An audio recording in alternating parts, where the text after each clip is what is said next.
চট্টগ্রাম বন্দরের Laldia container terminal পরিচালনায় APM টার্মিনালসকে যুক্ত করার সিদ্ধান্তকে বিদেশি বিক্রি হিসেবে প্রচার করা হলেও বিশ্লেষকরা বলছেন এটি সম্পদ হস্তান্তরের চুক্তি নয়, পুরো মালিকানাই বাংলাদেশেরই থাকবে।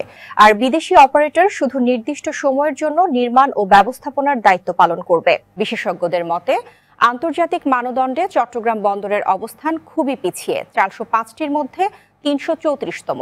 অদক্ষতার কারণে প্রতি বছর প্রায় $১.১ বিলিয়ন অর্থনৈতিক ক্ষতি হচ্ছে। এ কারণে আধুনিক ব্যবস্থাপনা আনতে পেশাদার অপারেটর যুক্ত করা জরুরি হয়ে উঠেছে। তারা বলছেন, এই উদ্যোগে স্বচ্ছতা বাড়বে, দুর্নীতি কমবে এবং বন্দরের গতি বাড়লে রপ্তানি বাণিজ্য প্রতিযোগিতায় শক্ত অবস্থানে ফিরবে। আরও জানাচ্ছেন মহিবুল ইসলাম তপু।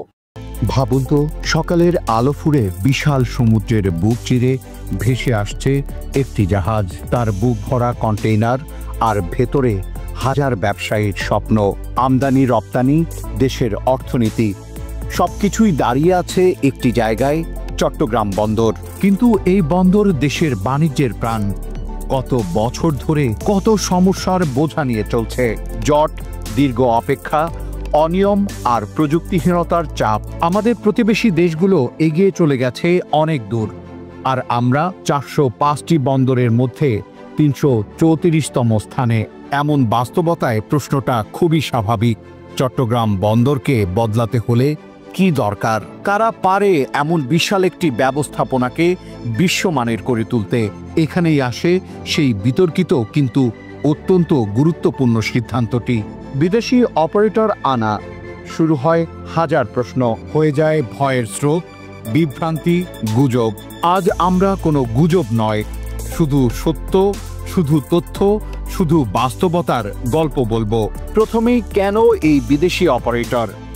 কারণ আমাদের সবচেয়ে বড় শত্রু দুইটা, ধীরগতি আর দুর্নীতি। যে বন্দর কাঠামোতে ১২ দিনের কাজ ৩-৪ দিনে হয়ে যেতে পারে, সেখানে আমরা সময় নষ্ট করছি, টাকা নষ্ট করছি এবং হারাচ্ছি আন্তর্জাতিক প্রতিযোগিতার দৌড়ে। অনেকে ভয় পান, বিদেশি অপারেটর এলে কি বন্দরের মালিকানা চলে যাবে? উত্তর হলো একটি দৃঢ়, সোজা, স্পষ্ট না। বন্দরের মালিক বাংলাদেশ, যেন আমাদের গাড়ি আমরা চালাতে দিচ্ছি একজন অভিজ্ঞ ড্রাইভারকে। এতে করে গাড়ির মালিকানা কখনোই বদলায় না। ৩০ বছরের চুক্তি শুনতে বড় লাগে, কিন্তু বিশ্বমানের বন্দরের ক্ষেত্রে এটি পুরোপুরি স্বাভাবিক। ভারতে এই ধরনের অপারেশনের মেয়াদ ৬০ বছর, ভিয়েতনামে ৫০ বছর, চীনে ৫০ বছর, বাংলাদেশের জন্য ৩০ বছর, একদম ব্যালান্স। আমরা কি তাহলে শ্রীলঙ্কার পথে আছি? চায়না তাদের ২ বন্দর নিয়ে গেছে? না, একেবারেই নয়।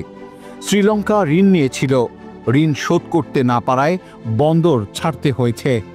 কিন্তু এখানে কোনো ঋণই নেই, কোনো আর্থিক ঝুঁকি নেই সরকারের।